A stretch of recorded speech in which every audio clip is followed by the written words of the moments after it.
হাতে গোনা কয়েকটি উপকরণ দিয়ে এই লক্ষ্মী পুজোর জন্য নারকেল সন্দেশ রেডি করে নিতে পারেন।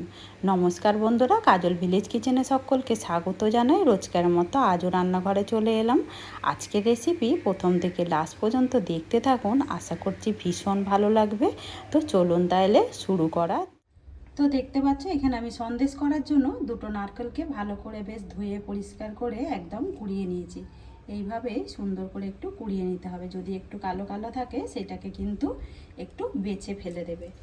এবারে নেব এখানে একটা বাটির মধ্যে নারকেল কোড়াটাকে তুলে নেব, তাহলে কিন্তু উপকরণগুলো দিতে বেশ সুবিধা হবে।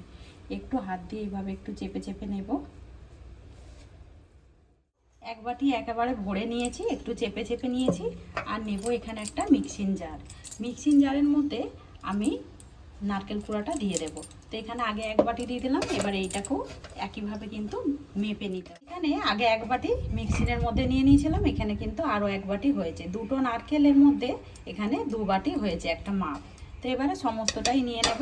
পরের উপকরণগুলো কিন্তু দিতে বেশ সুবিধা। যেহেতু আমি নারকেলটা এখানে দু বাটি নিয়ে নিয়েছিলাম মেপে, এখানে দেব আমি ভরে এক বাটি চিনি। সমস্ত চিনিটাই এর মধ্যে দিয়ে দেবো। এবারে দিয়ে দেবো আমি এর মধ্যে হাফ বাটি গুঁড়ো দুধ। তো যেহেতু এক বাটি চিনি নিয়েছি, এইটা কিন্তু বেশ আঠালো হবে আর বেশ খেতে কিন্তু সন্দেশগুলো অনেকটাই সুন্দর হবে।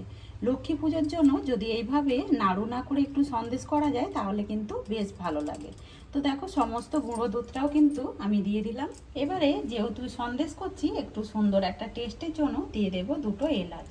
এলাচটা চাইলে তোমরা কিন্তু গুঁড়োও দিতে পারো অথবা একটু ফাটিয়ে নিয়েও দিতে পারো। সমস্ত উপকরণগুলোকে একটু মিক্সিতে ঘুরিয়ে নেব। খুব ভালোভাবে আমি মিক্সির ঢাকাটা দিয়ে এইভাবে একটু বেটে নিয়েছি। আর দেখতেই পাচ্ছ বাটাটা ঠিক এরকমই হবে, একটু কাদা কাদা মতো। অপরদিকে গ্যাস অন করে একটা কড়া গরম হতে বসিয়ে দিয়েছি। এবারে সমস্ত উপকরণগুলোকে আমি এর মধ্যে দিয়ে দেব। আর এই সময় গ্যাসটাকে একটু আস্তে রাখবো। সমস্ত উপকরণগুলোকেই আমি দিয়ে দিলাম কড়ার মধ্যে। এবারে এইটাকে কিন্তু অনবরত নাড়তে হবে, না হলে কিন্তু নিচে থেকে একেবারে লেগে যাবে। যেহেতু গুঁড়ো দুধ রয়েছে, এর মধ্যে নারকেল রয়েছে, একদম নিচে থেকে কিন্তু ধরে যাবে। আমি অনবরত এইভাবে কিন্তু নাড়তে থাকবো। এখানে দেখতে পাচ্ছ নাড়তে নাড়তে কিন্তু যখন প্রথমে দিয়েছিলাম বেশ কিছুটা কিন্তু জল বেরিয়েছিল নারকেলের। আবারও নাড়তে নাড়তে কিন্তু চিনি থেকেও কিন্তু একটু জল ছাড়তে শুরু করেছিল। আর এখন দেখো নাড়তে নাড়তে কতখানি শক্ত হয়ে গেছে। এইভাবে কিন্তু অনবরত নাড়াচাড়া করতে হবে। এখনো কিন্তু এইটা হয়ে ওঠেনি, এখনো বেশ কিছুক্ষণ বাকি রয়েছে। এখন দেখতে পাচ্ছ বেশ অনেকখানি কিন্তু কড়া থেকে ছেড়ে আসছে। এইভাবে যখনই দেখবে দলা পাকিয়ে যাবে কড়া থেকে, তখনই কিন্তু দুধটা একেবারেই রেডি হয়ে যাবে।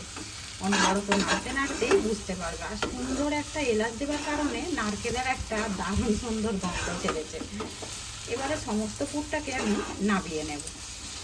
তো এখানে দেখতে পাচ্ছ আমি এর মধ্যেই যেহেতু সন্দেশটা পাতবো, তার জন্য একটা থালা নিয়ে নিলাম। এর মধ্যে দিয়ে দেবো সামান্য একটু ঘি।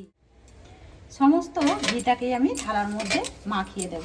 এতে করে কিন্তু খুব সহজে সন্দেশগুলো নিচে থেকে লেগে যাবে না, একদম উঠে আসবে। থালার মধ্যে সমস্তটার মধ্যেই ঘি দিয়ে দিলাম। এবারে যেই নারকেলের সন্দেশের পুরটা রেডি করেছিলাম আমি এই থালার মধ্যে নিয়ে নেব। সমস্ত নারকেলের সন্দেশের পুরটা কিন্তু আমি নিয়ে নিলাম। এবারে খুন্তি থেকে সমস্তটাই এর মধ্যে নিয়ে নেব আগে। এবারে একটু এইভাবে আমি আগে পেতে দেব। এবারে আমি একটু হাত দিয়ে এইভাবে সুন্দর করে একটু পেতে দেব, এতে করে একদম সমান হয়ে যাবে। তোমরা চাইলে কিন্তু এটা খুন্তি দিয়েও করে নিতে পারো, হাত দিয়ে করলে একটু বেশি ভালো হবে। তো হাত দিয়ে বেশ কিছুটা এরকম সুন্দর করে প্লেন করে দিলাম। এবারে এইটাকে একটু ঠান্ডা করে নেব। ঠান্ডা করা নেবার পরে এইটা কিন্তু একদম একটু শুকিয়ে আসবে। বেশ কিছুক্ষণ ঠান্ডা করে নিয়েছি। ঠান্ডা করে নেবার পরে দেখতে পাচ্ছ বেশ একদম অনেকটাই শক্ত হয়ে গেছে। যেহেতু সন্দেশ একটু নরম নরম হলেই খেতে কিন্তু ভালো লাগবে। তো দেখতেই পাচ্ছ এইভাবে কিন্তু ঠান্ডা করে নিতে হবে। তারপরে এবারে তোমরা তোমাদের পছন্দ মতো করে কেটে নেবে। আমি একটা ছুরি নিলাম, ছুরি নিয়ে সুন্দর করে আমি পিস পিস করে কেটে নেব।